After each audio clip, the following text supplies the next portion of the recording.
Starting with maybe launching the very thin iPhone 17 Air, along with a possible name change given to the top-end version, Apple is bringing some significant modifications to its iPhone 17 series later this year.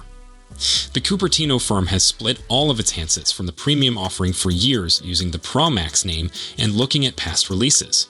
If you believed that the iPhone 17 Pro Max would be a member of the new family, you could not be blamed. One rumor, however, suggests that this same model, along with some noteworthy additions coming to the flagship, could be named the iPhone 17 Ultra. Popular tipster Ux1000 notes on the Naver blog some information gathered from Weibo sources in Taiwan, who offer the adjustments coming to the iPhone 17 Pro Max under the U.S. Investment Report Content Supply Chain Trend Source Summary. First, the name change. To remind you, Apple has already investigated this possibility. Bloomberg's Mark Gurman said in 2022 that the firm may refer the iPhone 15 Pro Max the iPhone 15 Ultra. Recently, the writer participated in a podcast, invited as a guest, and covered Apple's upcoming product introductions. Gurman said, based on some conjecture, that Apple's first foldable iPhone would be known as the iPhone Ultra, as it is the best way to depict the company's efforts going beyond providing the conventional smartphone form factor to the mass. Regarding the other improvements, the iPhone 17 Pro Max is said to include 2 tweaks we mentioned in previous reports and a smaller dynamic island, hence enhancing the screen-to-body ratio. Arriving at the vapor chamber, this internal transformation is reported to reach the smaller iPhone 17 Pro as well as the iPhone 17 Pro Max, therefore enabling the A19 processor to run at its best.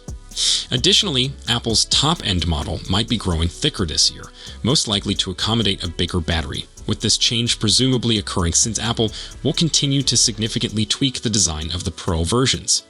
Of course, taking this rumor with a grain of salt is crucial, and we will come back to you with additional details. Telephoto lenses have been a feature of iPhones for a time. This goes back to the iPhone 7 series when the iPhone 7 Plus included a 2x telephoto sensor to boost its portrait mode. These are the primary upgrades made to the iPhone 17 Pro's camera. iPhone 17 Pro's significant camera upgrade. With some incredible leaks, Apple's newest flagship, the iPhone 17 Pro, is already generating a stir. If the allegations are genuine, a strong 48-megapixels telephoto lens for ultra-crisp zooming and an upgraded selfie sensor that may take portrait photographs to the next level are 2 big camera revolutions. Fans are interested to see whether these advances may overcome DSLR-quality photographs as Apple is ratcheting up its photography efforts. The internet is blazing with speculations about AI-powered picture enhancements and next-generation computational photography, but that's not all. Will smartphone photography be transformed with the iPhone 17 Pro? It is predicted that Apple would increase the iPhone 17 Pro's 3 rear cameras to 48-megapixel sensors. The new model will ensure consistent high-resolution imagery across its main, ultra-wide, and telephoto cameras, unlike the iPhone 16 Pro, which includes a 12-megapixels telephoto lens. This will result in higher clarity, improved low-light performance, and sharper images. According to sources, Apple is replacing from the 12-megapixels telephoto lens to a 48-megapixels tetraprism camera, considerably boosting picture stabilization and zoom quality. A reduced camera bump will also emerge from the new prism technology, assuring a more beautiful look. The iPhone 17 Pro is believed to contain a 24-megapixels front camera, which doubles the resolution of the 12-megapixels sensor found in the iPhone 16 Pro, making it perfect for selfie aficionados. This update will make it simpler to shoot sharper images and clearer selfies. It will also perform better in low light, boosting front-facing shots. The iPhone 17 Pro will presumably include a new rectangular camera module with an aluminum finish. The LiDAR scanner, LED flash, and microphone would be located on the right, with the 3 lenses most likely on the left. This update will boost the device's back panel symmetry and balance and its design. A motorized aperture, enabling users to manage light intake manually, might considerably boost the iPhone 17 Pro camera system. This feature will permit depth of field, background blur, and exposure changes, unlike older iPhones with fixed apertures.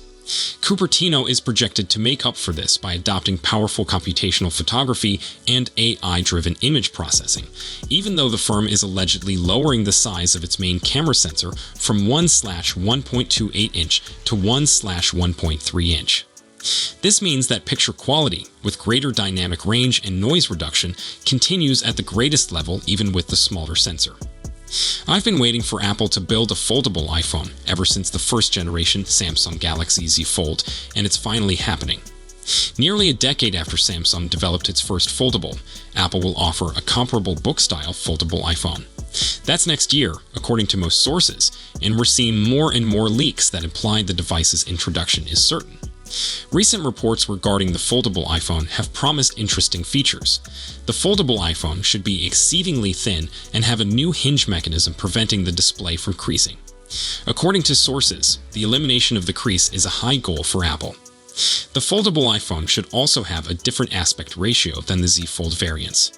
The screen sizes that surfaced in recent sources implied the foldable would not be as tall as previous competitors, approximating an iPad mini when unfurled. Finally, sources claimed the first-gen foldable iPhone would cost between $2,000 and $2,500. That's more than double the amount I'd spend for an iPhone Pro. It's also more costly than the normal full-type foldable, which retails for around $2,000 before trade-ins and promotions. However, the price wouldn't be the biggest deal-breaker for me. A recent rumor from Ming-Chi Kuo suggested the iPhone Fold would replace Face ID with Touch ID. I will have used Face ID for almost 10 years by the time the iPhone Fold releases. It's one of my favorite iPhone features, and I can't envision an iPhone experience that lacks Face ID. I've welcomed Face ID since the iPhone X came out, and the function has only improved. Apple has lowered the size of the Face ID notch and then transformed it into a dynamic island. Reports indicate the notch will be decreased on the iPhone 17 Pro Max owing to the adoption of Medeline's optics for the 3D facial recognition camera. In the not-too-distant future, Face ID components will slide beneath the display. But Ming-Chi Kuo's new view on the first-gen foldable iPhone reminds us of the main challenge with Face ID that precludes Apple from embedding the sensor inside MacBooks. The Face ID module is too big for the lid of MacBooks, although it fits in the iPhone and iPad, which are thicker.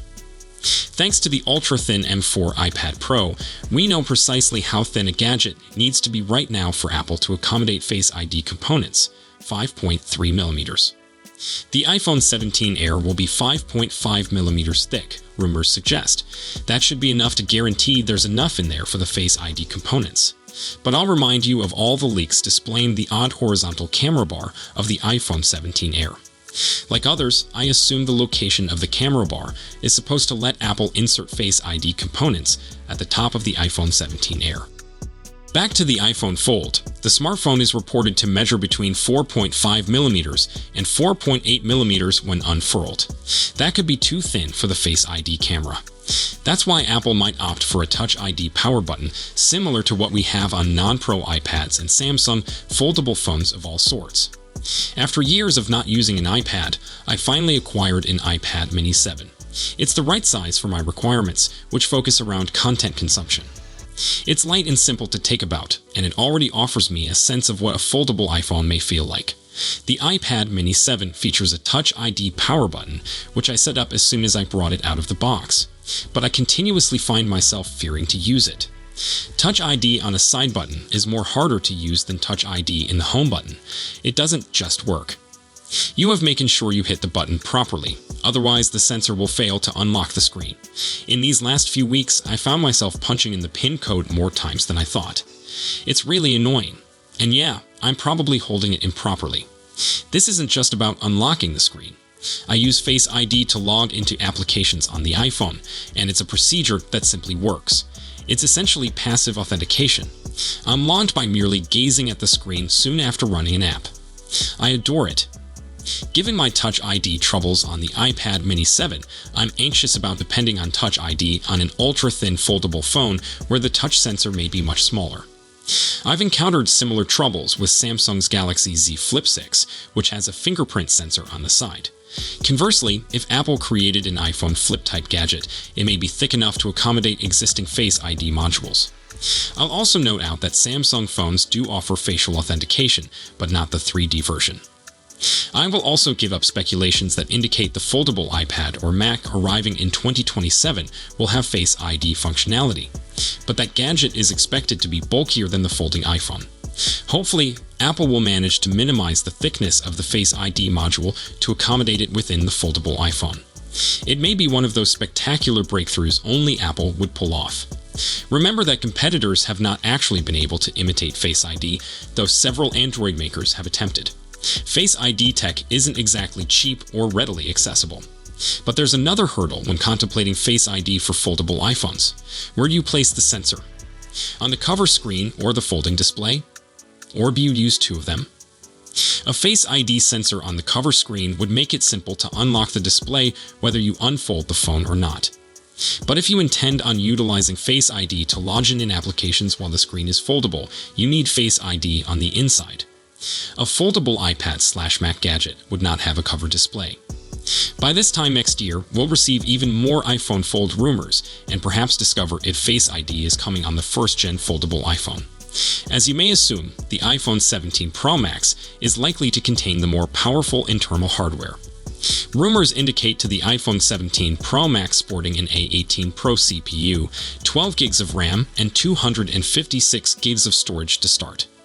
The iPhone 17 Air should feature a somewhat slower A19 CPU, 8 gigs of RAM, and 128 gigs of storage. So both the iPhone 17 Air and iPhone 17 Pro should be able to play the same demanding games, although I would anticipate the iPhone 17 Pro to give greater frame rates. In addition, the increased memory within the iPhone 17 Pro should contribute to greater performance in Apple Intelligence services, such as producing photos or utilizing writing tools. So that's all we know for now. We'll be sure to keep you updated as soon as we have more information. Thanks for watching, and goodbye.